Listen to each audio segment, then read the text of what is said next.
Ashamaa harka funii ijoollee Oromoo kooti jirtu akkam baga walitti deebinee warri duraan sabiskaabii gootanii maatii koo turtan baga walitti deebine. Warri immoo hangama sabiskaabiin goone sabiskaabii godhaa ishee diimtuu san godhaati maatii haa ta'an. Isiniin jecha haramaa waa'ee maalirra haasa'uu dhufe isinitti fakkaata? Waa'ee shamarranirra. Waa'ee shamarranii waa'ee keenyarra waa'ee keetirra maal jechuun barbaade isiniif fakkaata. Ani yeroo baay'ee yaanni koo jechuudha shamarreen waan dhiirri godhu tokko gochuu ni dandeessi. Yaada jedhu tokko miira jedhu tokko na dhaga'ama. Shamarran waan dhiirri godhu tokko gochuu hin dandeessi. Shamarran eenyu gad jirti waan jedhu tokko na dhaga'ama yeroo baay'ee jechuudha. Kana maalirraa yaadee kaasee yookiin maal jechuu barbaadeen isinitti fakkaata. Amma fakkeenyaaf shamarran takka akka Oromootti jechuudha. Shamarran takka yoo baate viidiyoo waraabdee fakkeenyaaf muuziqaa dhaggeeffachaa viidiyoo waraabdee yookiin waan tokko goote safuu ati dubaraa miti safuu maal jedha waa hedduudhaan shamarran gadi cabsuu yaada. Akka yeroo dur akkoo fi akaakilee bara duri akka akkoo fi akaakileen kenna yaada sanitti yaadu warra nama yaadutu jira jechuu barbaadeen Oromoo ta'e jechuudha. Kun garuu please sammuu keessan bilisoomsaa bilisummaa biyyaa maali caalaa sammuu ofiitu yoo bilisoome gaariidha jedhee yaada. Lammaffaa immoo maal jechuu barbaadeen shamarreen takka yuutuubii bannattee dandeettii fi beekumsa qabduun nama wajjin wannaa jedheen yuutuubii jedhee jette jajjabeessaa sabiskaabii godhaa fi jajjabeessaa malee moodii irratti qabachuu maal jechuun kuni gaarii miti. Garuu har'a shamarran Abashaa yoo ilaalle baay'een isaanii dhugaa dubbachuuf ana yeroo baay'ee kan na aarsu maalidha beektanii? Ani namni yoo hojjetee waan gaarii dabarse natti tola. Namni Abashaa ta'e abbaa fedhe haa ta'u. Garuu ana kan na aarsu shamarran keenya namni yuutuubii guddaa qabu yookiin rifeensa haala ittiin sirreeffatan barsiisu wayim meekaabii haala ittiin dibatan barsiisu miinatti agarsiisa namoota shamarran akkasii jechuudha. Garuu shamarran Abashaa dhaqeetti ilaali yuutuubii isaanii tokkos lama osoo hin ta'in baay'een isaanii dhugaa siniin jira baay'een isaanii kan rifeensa haala ittiin sirreeffatan barsiisan kan meekaabii haala ittiin dibatan barsiisan baay'een isaanii yuutuubii guddaa kana qabanii banatanii kan irratti hojjetan baay'een jiran. Baay'een isaanii immoo akkuma keetiif akkuma kiyyaa man arabaatu mana madaamii ta'aniiti. Yeroo baay'ee maal jechuun namummaa akka maal jedhan beektanii namoota tokko maal arga shamarran mana madaamii teettee yuutuubii hojjetu manaamni jedhanii namoota koomee feesbuuk irratti illee waan akkasiin jedhan wantoota akkasii illee ilaalu garuu jedhantu jira. Garuu namoonni ijoolleen Abashaan baay'een mana intinii ta'aniiti kan akkas godhanii jechuu barbaadeen isiniif galee kan maal jechuu barbaadanii baay'een isaanii akkuma keetii kana mana arabaa ta'aniiti kan hojjetanii. Ijoollee Oromoos ijoollee keenya shamarran yuutuubii banatanii dhufanii waan beekanii fi bakka si bohaarsuu barbaadanii waan beekanii rasiif godhu jajjabeessaa hamilee namaa hin cabsina. No shamarran qofa yoo jechuun barbaadni walumaa galatti.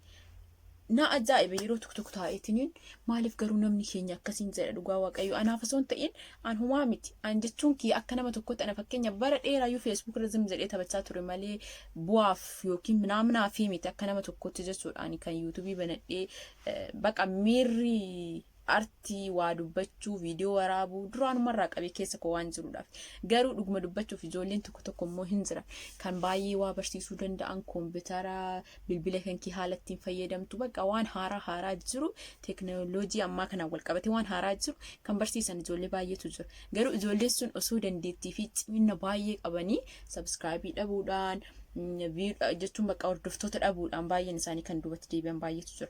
Anaa maal jechuu barbaadanii orma jala hin gulufinaati. Ijoolleen keenya baay'een kan warra Abashaa fa'aa sabiskaabii godhanii jala waan isaanii laaltan jechuu barbaadeni. Kanaaf waan nama kee jabeessi nama kee guddisi. Walumaa galatti ijoollee yuutuubii banatanii sabiskaabii godhaa fi jajjabeessaa walaa guddisnu ijoollee keenya haa guddisnu jechuu barbaadeni. Lammaffaa shamarran eenyumaa gadi hin jirtu asin barsiisuu dandeessa hoo ta'e bohaarsuu dandeessa hoo ta'e bakka waanuma kamiin dandeetti qabda hoo ta'e bayitii of mul'ise jechuudha akka keenya kanatti. Na duubatti hin deebiina dammoo namoonni nan hojjedha jechuun warroonni namni tokko jechuudha. No yuutuubii qofaa miti. Waan tokko nan hojjedha jettee yoo baate jecha namaatiif namni yoo waasiin jedhe jecha namaa laaltee maal laaltee duubatti hin deebiin. Jechi namaa si jabeessuu qaba. Banagaraachin illee ani garuu wanti adda na godhu namaan jechuudha. Waan tokko nan dhiisa jedhee ka'eetiyyuu yoo namni waan naan jedhe namni bakka waan badaa naan jedhe jechuun nageettiif natti yoo dhufan oomiga xiiqii keessa na galchaa xiiqii keessa na galchaa hin dhiisu waan san jechuudha. Faallaa namaan deemachuudha yeroo baay'een. Kanaaf namoonni tokko tokko immoo hojii eegalee gaafa namni nageettifiiti ta'ee waan tokko jedhu kadhachumaan dhiisuufaatu jira siniif gala.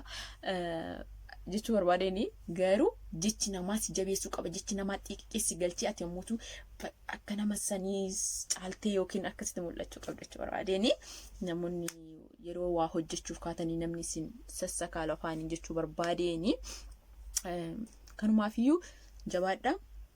Hordoftoonni yuutuubii hordoftan ijoollee keessan ijoollee Oromoodhaaf warroota waa barsiisanii fi bohaarsuu fi barsiisuu danda'anii sabiskiraayibii godhaatti jajjabeessaa sabiskiraayibii jechuudha. Isin itti hin kafaltan okay? Isin itti hin kafaltan bicha sabiskiraayibii bicha gootu jechuudha. Isin bakkuma diimaa isaan qaqqabdanii caaq gootu caaq bakka allaqeekko. Nugaarabbi.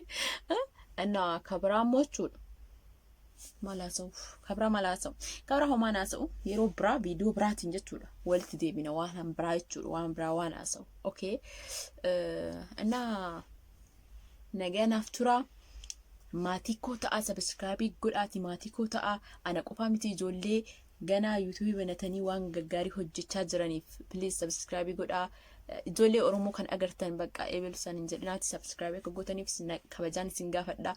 Ani waan hin beeku malee ijoollee keenya bakka ijoollee keenya guddatanii subscribe namni godhee fi bakka guddatanii yuutuubiin isaanii guddatanii yoon argu dasina jedha. Maaliif dhugaa rabbi ani bakka nan gammada. Maaliif ijoolleen Abashaa kino yuutuubii yoo banan torbuma tokkotti namni kino subscribe kuma 50 ምናምን qaba. So nuti eenyu gajjirraa nuti ijoolleen Oromoo eenyu gajjirraadha bakka gaafiin kiyya eenyu gajjirra. Nuti ko baay'inaan illee nama caalla. So kanaaf wal guddisaa ijoollee yuutuubii banatan jajjabeessachuu barbaadanii harayaan kiyya kana dammo shamarran jechuudha. Waan gochuu hedduu tokko duubatti hin deebiin eenyu gadiyyuu hin jirtu.